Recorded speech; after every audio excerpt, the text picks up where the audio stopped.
ఇవే ఇవే జీవన తరంగాలు, ఇవే ఇవే జీవన తరంగాలు, జీవన తరంగాలు.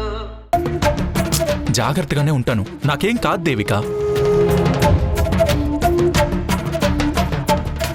శివుడాజ్ఞ లేందే చీమైనా కుట్టదంటారు. అలాంటిది నువ్వెంతో జాగ్రత్తగా కొండెక్కకుండా కాపాడుకున్న దీపం ఆరిపోయింది.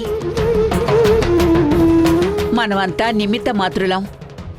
నీ ప్రమేయం లేకుండా జరిగిన దానికి నువ్వేం చేస్తావు చెప్పు? అంతా ఆ దేవత చూసుకుంటుంది. అల్లుడి గారికి ఏమీ కాదు. నువ్వు ధైర్యంగా ఉండమ్మా. దేవిక, అమ్మయ్యా, ఏమైందమ్మా? ఎందుకు ఏడుస్తున్నావు? ఫ్యాన్ స్విచ్ వేసింది ఎవరు? ఇందాక ఒక్కబోస్తుంటే నేనే వేశాను తమ్ముడు.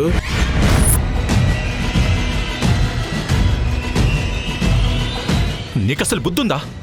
నీ వల్ల ఎంత పెద్ద అనర్థం జరిగిందో తెలుసా?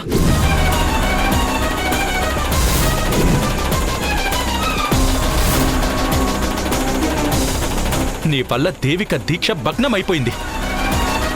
నువ్వు చేసిన పని వల్ల ఏ ప్రమాదం ఎక్కడి నుంచి ముంచుకొస్తుందో అన్న భయం దేవికలో టెన్షన్ పెరిగిపోయింది తెలుసా?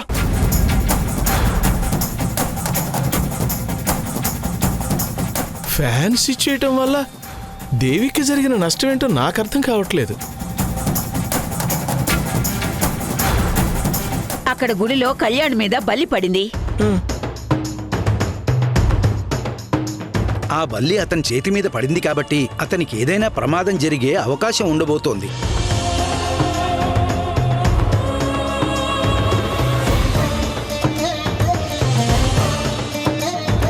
ఈ అమ్మవారి విగ్రహాన్ని ఇంటికి తీసుకువెళ్ళి పూజ గదిలో పెట్టి నిష్ఠతో పూజ చేసి ఈ ప్రతిమ ముందు మట్టి దీపం వెలిగించాలి.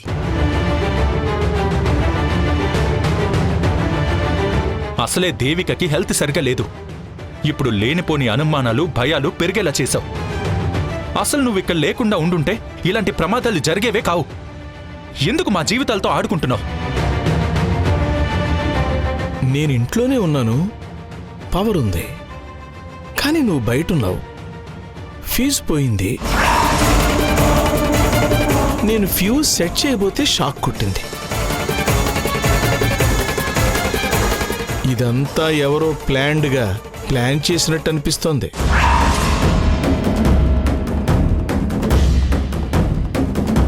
వీడు దేవిక వాళ్ళకి నా మీద డౌట్ వచ్చేలాగా మాట్లాడేలా ఉన్నాడు. వెంటనే అటాక్ చేసి నోరు మోయించాలి. చేసిందంతా నువ్వు చేసి నేనేదో కావాలని ఫ్యూజ్ తీసేసినట్టుగా మాట్లాడతావా? నువ్వసలు మనిషివేనా?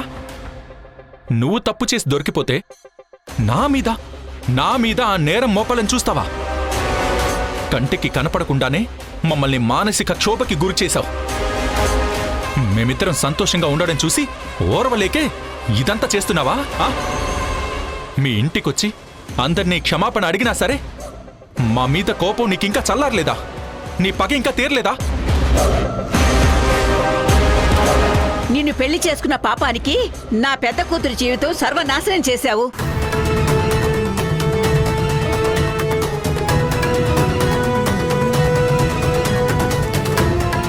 కొన్నంత అప్పులు మోసి దాంతో గాడిద చాకిరి చేయించి అప్పులకి వడ్డీలు కట్టిస్తున్నావు. అది చాలక ఇప్పుడు దేవిక కాపురంలో నిప్పులు పోయాలని చూస్తున్నావు. ఏం నాశనం అయిపోతారో నువ్వు? ఏం సాధించాలని ఇదంతా చేస్తున్నావు?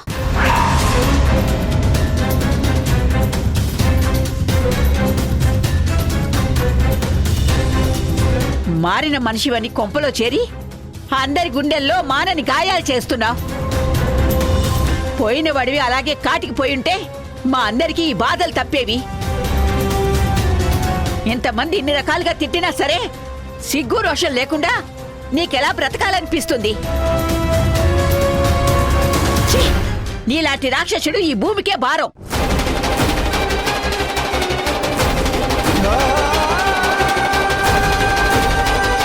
అత్తయ్య, ఇందులో నేను ఉద్దేశపూర్వకంగా చేసింది ఏమీ లేదు.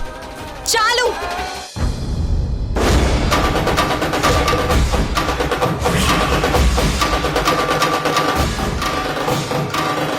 మీరు ఇంకొక మాట మాట్లాడడానికి వీల్లేదు. ఇంకొక క్షణం మీరు ఇక్కడే ఉన్నారంటే బావగారు అని పిలిచిన నోటితోనే కోపంతో నోరు జారాల్సి వస్తుంది. మర్యాదగా ఇక్కడి నుంచి వెళ్ళిపోండి.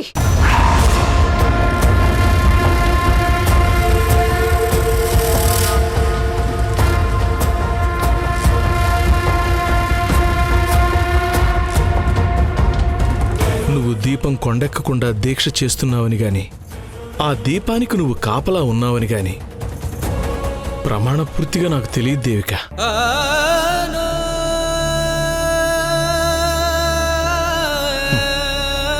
నేను చెప్పే నిజం మీరెవ్వరూ నమ్మే స్థితిలో లేరు.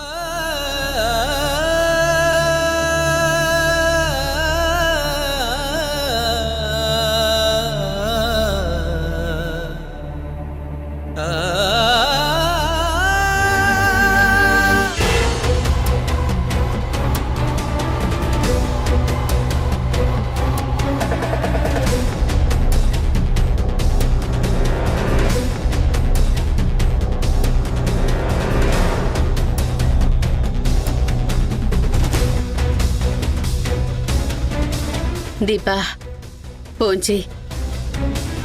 ఆకలి చచ్చిపోయిందత్తయ్యా. కీర్తి అన్న మాటలకి ఇంకా బాధపడుతున్నావా? మీతో బాధపడుతున్నానని చెప్పలేదు కదత్తయ్యా.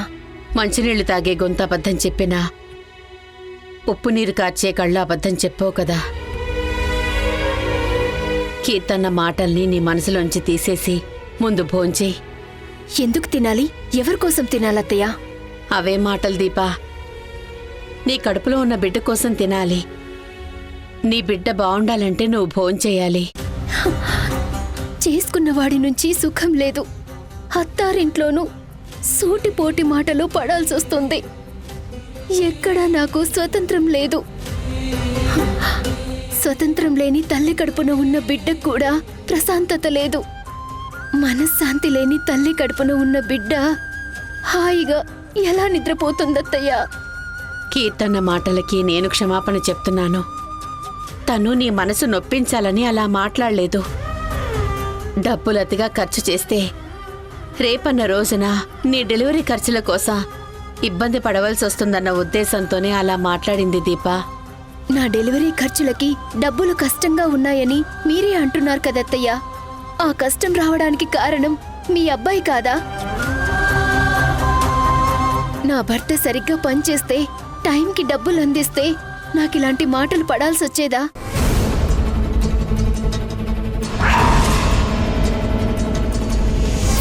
$200కి 300కి ఇంకొకరి దగ్గర చెయ్యి చాపాల్సొచ్చేదా? ఇవన్నీ గుర్తు చేసుకుంటే బాధ కాకపోతే సంతోషం వస్తుందా చెప్పండి?